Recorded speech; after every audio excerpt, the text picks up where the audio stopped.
اب ایک اور یونیورسل ٹروتھ آ رہا ہے. سر یہ جو یونیورسل ٹروتھ ہے نا یہ ساری امتوں پہ فٹ بیٹھتے ہیں. یہودی کہتے تھے ہم اللہ کے چہیتے ہیں, اللہ کے بڑے لاڈلے ہیں, بلکہ وہ تو سمجھتے تھے کہ ہم اللہ کی فیملی سے ہی ہیں, کیونکہ ہم پیغمبروں کی فیملی سے ہیں, ہماری نسل ابراہیمی ہے, اور ہم chosen people of the lord ہیں, اللہ کے چنے ہوئے لوگ ہیں.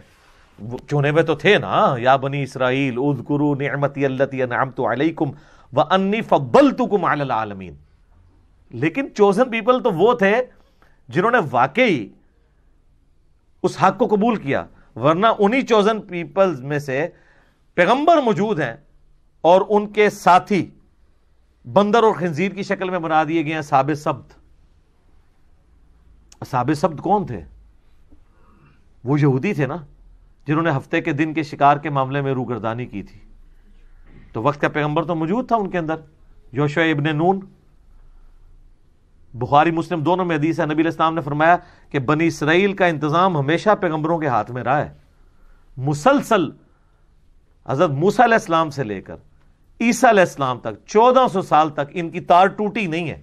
ایک پیغمبر موت سے پہلے اپنی جگہ ایک دوسرے پیغمبر کو خلیفہ بنا کے جاتا تھا. 1400 سال تک پیغمبر آتے رہے, 3 کتابیں نازل ہوں, اور حشر یہ ہو رہا ہے, اللہ تعالیٰ اب ان سے کہہ رہا ہے قل ان کانت لکم الدار الآخرۃ عند اللہ خالصۃ من دون الناس.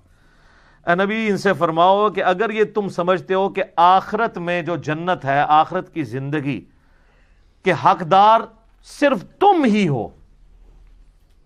جنت, وہ کہتے ہیں جنت حسین دی, کہتے ہیں نا, اور خود حسینیوں والا ایک کام بھی نہیں, سوٹیں لگا رہے ہیں اور کہہ رہے ہیں جنت حسین کی. اللہ تعالیٰ مارے اگر تم یہ سمجھتے ہو نا باقی لوگوں کو چھوڑ کے جنت کے حقدار صرف تم ہو, فَتَمَنَّوُا الْمَوْتَ إِن كُنتُمْ صَادِقِينَ, تو ذرا پھر یہ دعا کیا کرو, اے اللہ جلدی جلدی موت دے, میں جنت میں پہنچ جاؤں.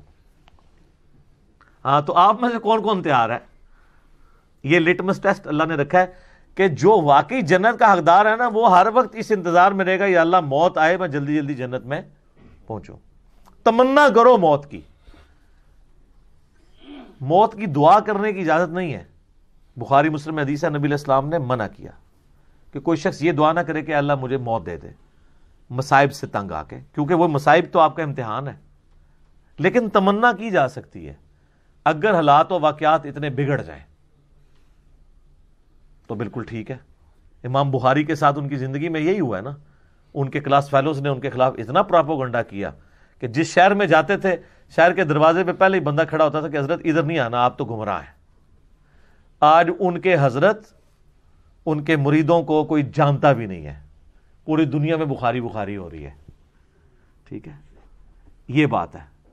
لیکن یہ لوگ اپنی زندگی میں ساروں نے بڑی بڑی تکلیفیں کاٹی ہیں. امام حنیفہ رحمہ اللہ کو زہر کا پیالہ پینا پڑا ہے منصور کی جیل کے اندر, زبردستی, اور محبت میں. آپ چیف جسٹس بن جائیں, ان کا میں نے نہیں بننا. ان کا اچھا آپ نہیں بن رہے تو میں آپ کو زہر دے دوں گا. وہ کہتے ہیں میں اہل ہی نہیں اس کا, اس لیے وہ کہتے تھے کہ پھر اپنی مرضی کے فتوے لیں گے یہ. تو خلیفہ منصور نے کہا کہ آپ جھوٹ بول رہے ہیں کہ آپ اس کے اہل نہیں ہیں, آپ اہل ہیں. تو انہوں نے کہا جو شخص جھوٹا ہوتا ہے تو وہ تو ویسے ہی اہل نہیں رہتا. پھکی دیتی امام حنیفہ نے بھی کہ تم انہوں اگر جھوٹا کہہ رہے ہیں تو مطلب پھر تو میں ویسے ہی اہل کوئی نہیں ہوں. اور وہ اصل میں تقیہ کر رہے تھے کہ میں اہل اس اعتبار سے نہیں ہوں کہ جو تم مجھ سے فتوے لینا چاہتے ہو نا, یہ دنیا کا کتا میں نہیں بن سکتا. جو بعد میں قاضی ابو یوسف نے جو جو گندے فتوے دیے ہیں, علمان والحفیظ, انہی کے شاگرد نے, اور پھر اسی بنیاد پہ تلوار کی زور کے اوپر فقہ حنفی انہوں نے پھیلا دیے. امام حنیفہ تو بیچارے جس عہدے کو قبول نہ کرنے کی وجہ سے مر گئے, ان کے شاگرد نے اسی عہدے کو قبول کر کے زبردستی حکومت وقت کی پشت پناہی کے ساتھ سارے معاملات کیے. یہ سر فرق ہے, کیونکہ ان کو نظر آ رہا تھا کہ اس کا نقصان کیا ہوگا. تو اللہ تعالیٰ مارا ہے کہ اگر تم یہ سمجھتے ہو نا جنت آپ کے لیے خاص ہے یہودیوں, اور تم اللہ تعالیٰ کی بڑی لاڈلی امت ہو, تو دل میں کبھی تمنا تو کرو نا موت کی. سر جو لوگ اللہ سے محبت کرنے والے ہیں نا، ان کے دل میں تو ہر وقت موت کی تمنا رہتی ہے. صحیح مسلم میں حدیث ہے، جو شہادت کی تمنا کے بغیر مرا وہ کفر کی شاخ پہ مرا، نفاق کی شاخ پہ مرا، منافقت کی. تمنا تو موجود ہے. بخاری میں حدیث موجود ہے، سعد ابن معاذ کو جب تیر لگا گھٹنے میں، اب چھوٹا سا ایک زخم ہی تھا، گھٹنے میں تیر لگنے سے کوئی بندہ تو نہیں مر جاتا، ان کی مین رگ کٹ گئی تھی، پٹی کی. پھر انہوں نے دعا کی، اے اللہ اگر مشرکین عرب نبی علیہ السلام کے اوپر اب نہیں چڑھائی کریں گے جس طرح کہ انہوں نے بدر میں کی، احد میں کی اور آج خندق میں کی ہے، اس کے بعد اگر کوئی ایسا معاملہ نہیں ہونے والا تو اسی زخم کو میرے لیے کھول دے اور مجھے شہادت کی موت دے دے. یہ صحیح بخاری میں. تو وہ زخم ان کا جاری ہو گیا، سعد ابن معاذ کو اللہ تعالیٰ نے شہادت کی موت دے دی. اوس کے سردار تھے، ان کی وجہ سے پورا قبیلہ مسلمان ہوا. انہوں نے بھوک ہڑتال کر دی تھی، اسلام لے کے آئے اور ہے بڑے جنگجو ٹائپ کے تھے. اپنے قبیلے میں چلے گئے کہ میں اس وقت تک نہ کھاؤں گا نہ پیوں گا جب تک سب لوگ مسلمان نہیں ہوتے. سر عمر سیریز میں انہوں نے سعد ابن معاذ کو فلمایا ہے. مدینے جاتے ہی سب سے بڑا جو سمجھ لینا تلخ تجربہ تھا مسلمانوں کے لیے وہ یہ تھا، کیونکہ مدینے کا ڈان جو تھا نا وہ سعد ابن معاذ تھا.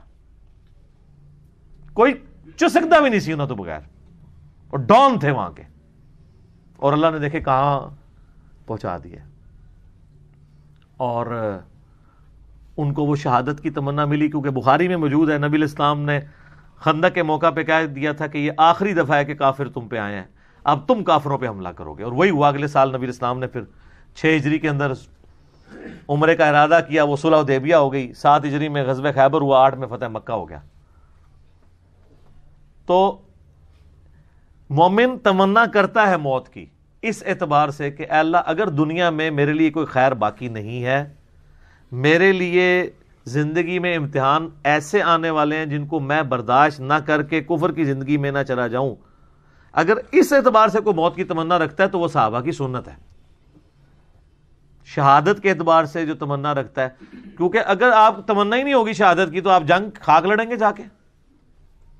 خالد ابن ولید جو ہے وہ کس طریقے سے ان کے اعصاب کے اوپر سوار تھے رومنز کے اور پرشینز کے. وہ سیدھا پہلے تو خط بھجواتے تھے کہ میں وہ قوم لے کے آ رہا ہوں کہ تمہیں شراب اتنی محبوب نہیں ہے، عورتیں اتنی محبوب نہیں ہیں جتنا وہ موت سے محبت رکھتے ہیں. تو سر ایسے جو لوگ ہیں جو آپ کے ذہن میں شاید کھر دماغ ہوں، ان کے آگے کون سی سپر پاور ٹھہر سکتی ہے؟ لمیٹڈ ریسورسز کے ساتھ یرموک اور قادسیہ کے اندر انہوں نے ناکو چنے چبوا دیے ان کو. تو اللہ تعالیٰ ہمارا یہودی ہو، اگر تمہیں یہ یقین ہے نا کہ تم جنت تمہارے لیے گارنٹیڈ ہے، تو ایک دفعہ موت کی تمنا تو کرو اگر تم سچے ہو.